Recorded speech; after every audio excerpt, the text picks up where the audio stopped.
It's the people's right to self-determination.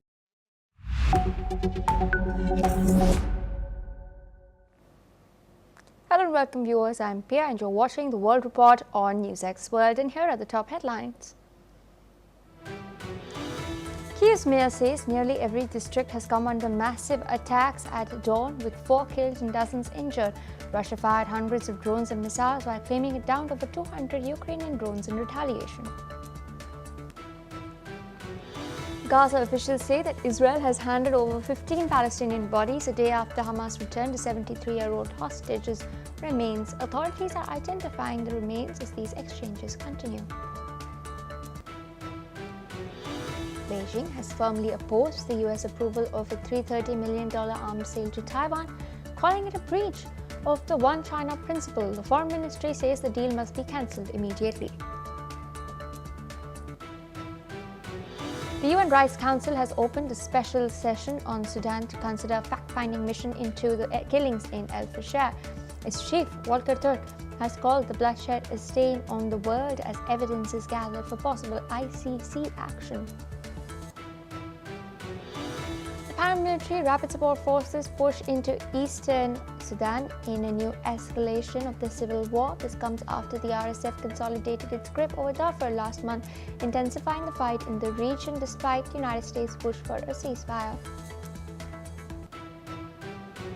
ASEAN observers will investigate a landmine blast on the Thai-Cambodia border that has jeopardized the US-brokered truce. Thailand accuses Cambodia of planting new PMN2 mines and has suspended the ceasefire. Chinese state TV says the Shenzhou 20 astronauts have safely landed after a delayed return. The crew touched down in northern China after months aboard the Tiangong station. Indonesian police have informed that a minibus carrying Chinese tourists plunged into a ravine in Bali, killing 5 and injuring 8. The group was en route from Denpasar to Buleleng when the vehicle left the road. Well, viewers, those are the headlines in our top focus. Ukrainian President Zelensky says that a Russian attack overnight, mostly targeting the capital Kyiv, has killed 4 people and damaged buildings across the city. Meanwhile, Ukraine's energy ministry says that Russian overnight attacks on energy facilities has led to power cuts in parts of Kyiv, Odessa and Donetsk regions. According to reports, Ukrainian forces also retaliated in Moscow using long Neptune cruise missiles on targets in Russia overnight. Russia in recent months has intensified its attacks on infrastructure, particularly targeting Ukrainian energy facilities and rail systems, as well as residential areas. Joining us on the broadcast is Ben Aris, journalist from Berlin. Thank you so much for taking our time and sitting with us on NewsX World as we track these developments. Of course, what we're seeing is Russia targeting the energy grid in Ukraine, which has left thousands without power. In fact, in Kyiv in particular, we've seen how 800,000 people have been left without electricity due to these Russian strikes. On the other hand, Kyiv has been targeting Russian energy infrastructure as well. But apart from the barrage of airstrikes that are taking place, how do you read what's happening on the ground, what's happening on the front lines, the strategy Russia has adopted as far as the pincer attacks are concerned? How can we expect all of this to play out in the winter months when the ground will be hard? Exactly. The winter's coming and it gets freezing cold in Ukraine because it has a Siberian air masses, and so it's much colder than it is in Europe.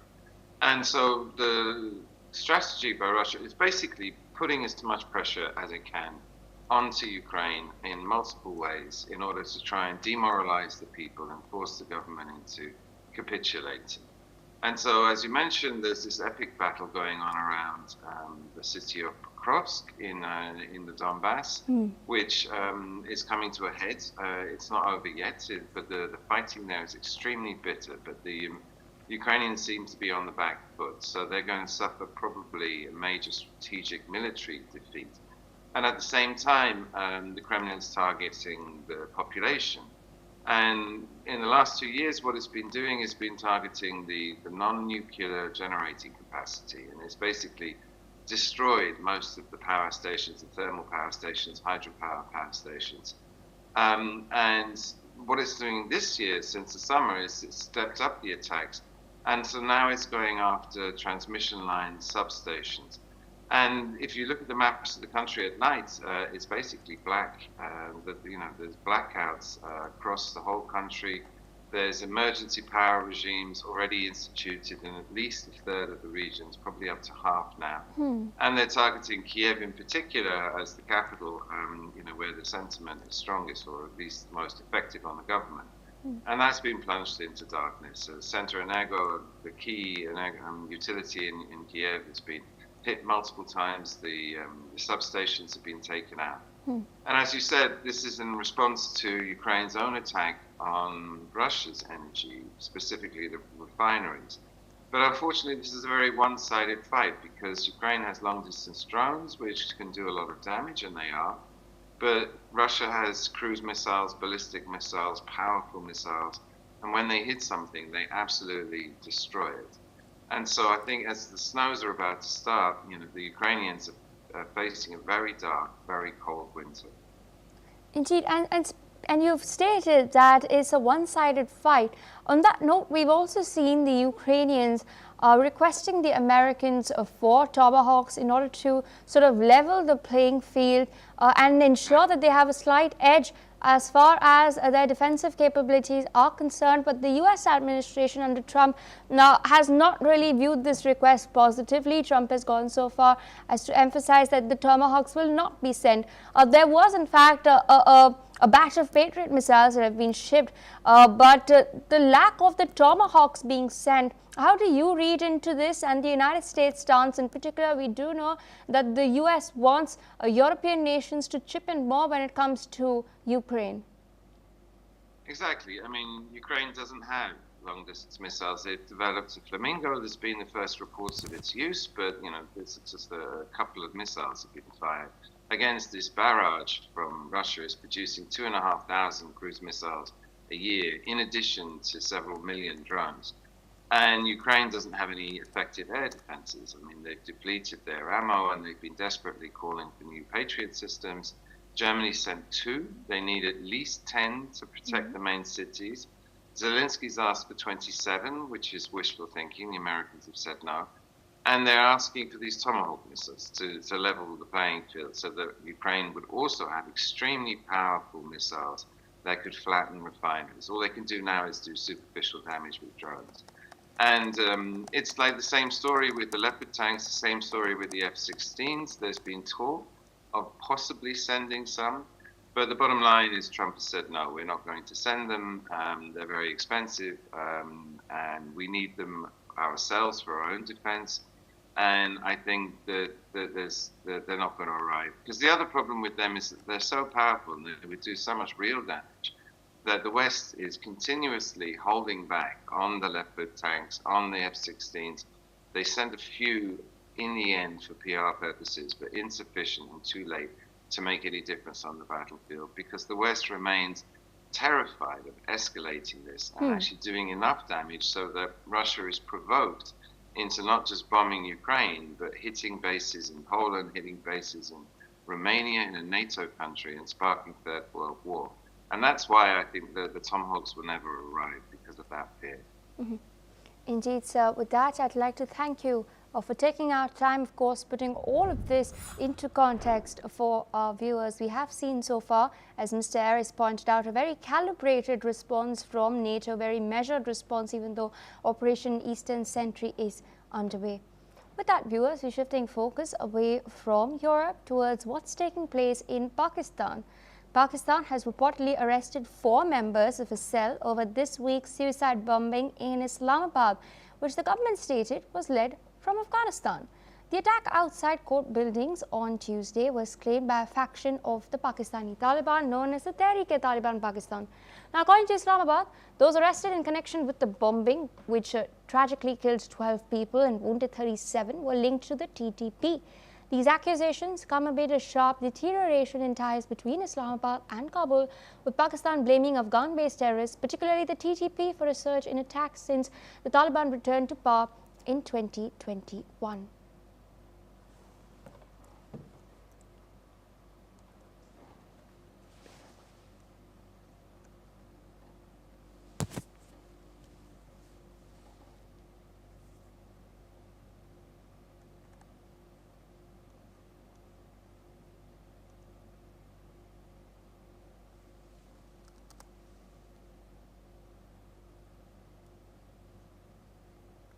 This is, of course, the worst suicide attack that has taken place in Islamabad in years.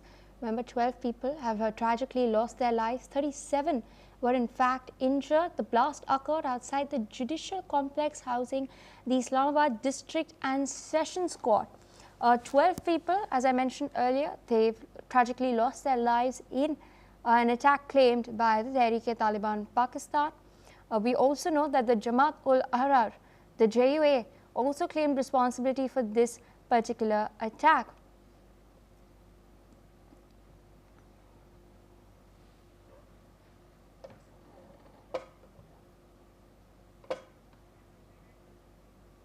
On that note, viewers, we're shifting focus towards more news coming in. We're now learning that China has strongly opposed the US approval of a $330 million arms deal with Taiwan, calling it a serious violation of the One China principle. Speaking at Alright, there seems to be an error, but we'll rectify that very soon. We're now learning that the Chinese Foreign Ministry spokesperson Lin Jian has expressed China's dissatisfaction with the move. Listen in. 美国向中国台湾地区出售武器，严重违背一个中国原则和中美3个联合公报，特别是817公报规定，严重侵犯中国主权和安全利益，严重违反国际法，向台独分裂势力发出严重错误信号。中方强烈不满，坚决反对。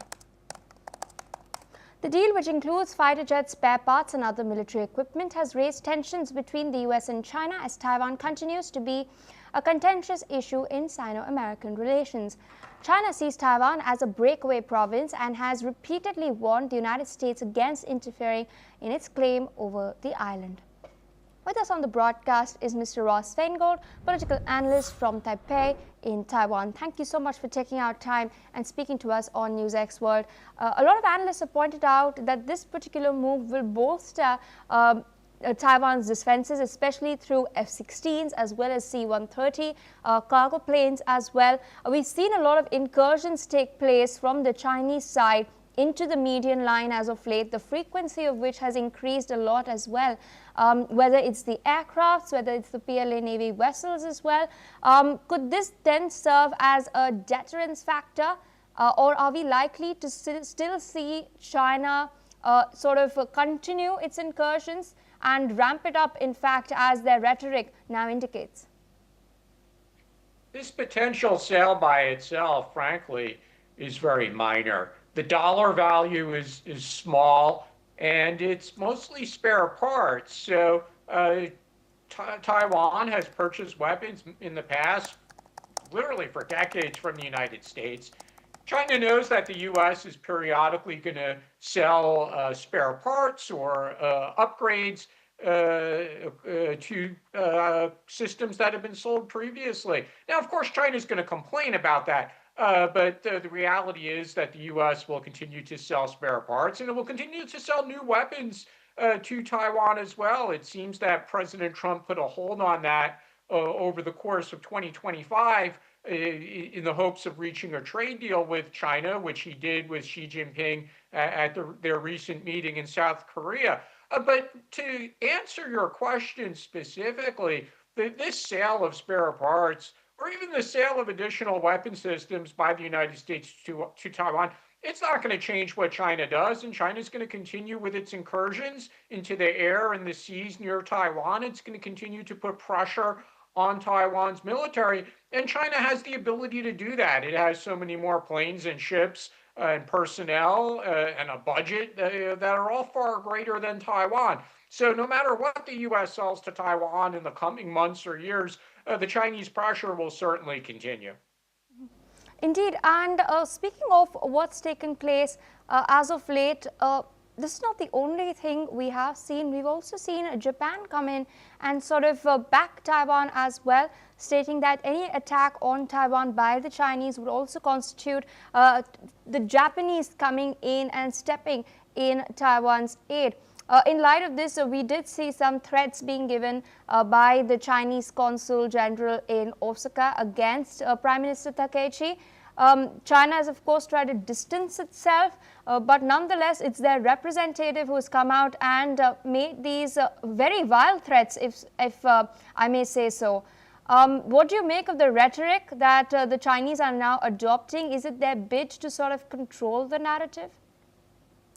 We have to be very careful about all the facts here. The statements by the Prime Minister of Japan were very understandable as the leader of Japan, but what she basically said was, if Taiwan is attacked, the Japanese military is going to be on alert. We're going to be concerned. So she didn't specifically say that Japan would militarily aid Taiwan. She did not say that, but she did say that, of course, if there's a war nearby between China and Taiwan, that it's going to be a military issue for Japan. And of course, Japan would have to significantly increase its alert status. It might have to send military assets to evacuate its own citizens from Taiwan. So of course, a war between China and Taiwan is of military concern to Japan. So it's understandable that she would say that. That being said, China's reaction was, of course, undiplomatic. What the consul general in Osaka said is outside the norm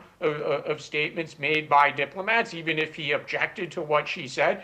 And that's why he took the post down from social media, because it was just out of line. But this is just going to continue, this kind of back and forth. The new prime minister in the past, when she was a member of parliament or holding other jobs in government, she was a supporter of Taiwan. She's visited Taiwan. Mm-hmm. She's been very clear about her support for Taiwan. So to the extent that she says anything about Taiwan, or there's any kind of government-to-government interaction, for example, negotiations over trade issues or something like that of that nature, any move by Japan that indicates support for Taiwan will certainly result in a very, very angry reaction from China. And then we have to see, what does Japan do next, or what does the United States do next? Because ultimately, the main security guarantor here is whether for Taiwan or for Japan, is the United States. So one thing to watch is, how does the Trump administration react to these developments? Indeed, sir. Requesting you to stay on with us. Speaking of Japan, we're tracking some further updates as far as this back and forth is concerned. We're now learning that Japan's top government spokesperson, Minoru Kihara, has reaffirmed Tokyo's stance on Taiwan amid escalating tensions with Beijing. Kihara has stated that Japan's position has remained unchanged, emphasizing that the issue of Taiwan should be resolved through peaceful dialogue. Listen in.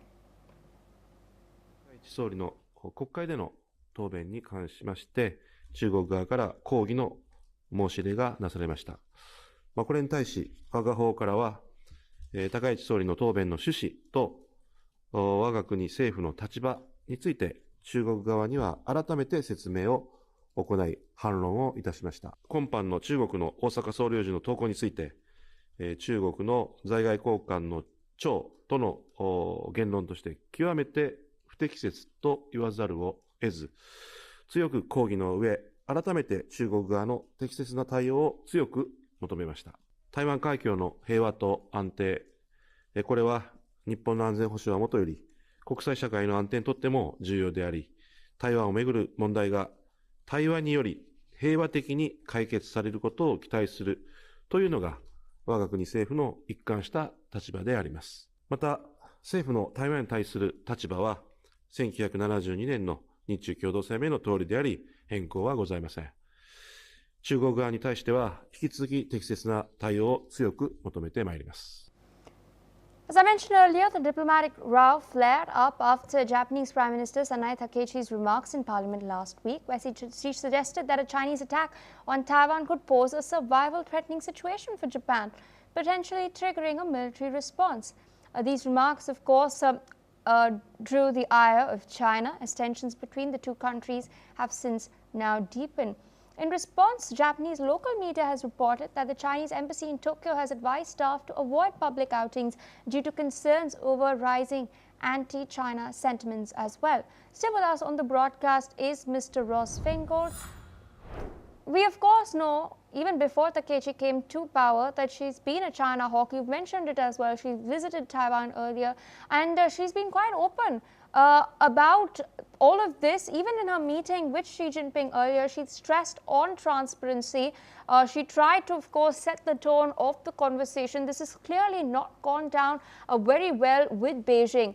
But I'd like to digress a little bit, take a more protracted view of the situation.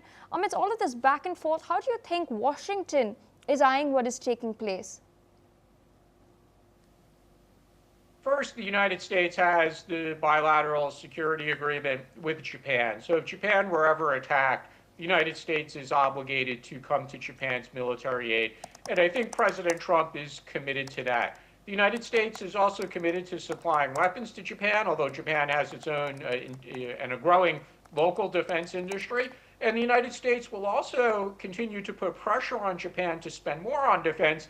And the new prime minister is committed to that as well. So we do know for sure that whether it's the United States or Japan, both countries are going to be, frankly, increasing the amount of defense resources, whether that's weapons that are deployed, the number of personnel that they have in Japan. And similarly, other countries in the region, Korea, Philippines, Taiwan, are going to be doing the same as well. So the reality is we're entering into an arms race that's going to accelerate in this part of the world, and tensions are going to continue to grow. But does the new prime minister, Takachi, does she really plan to send troops to defend Taiwan? That's something that we simply don't know. We don't even know if the United States will do that, although the assumption usually is that the United States would in fact do that, regardless of who the president is. But will Japan do that? Is it planning for that? And how will China react? The possibility and the likelihood is that China-Japan relations will worsen to the extent that the Japanese government makes public statements that are supportive of Taiwan. And that will have an effect on bilateral trade, bilateral tourism, cultural ties. So there certainly is that possibility that we're going to enter into a period of worsening Japan-China relations.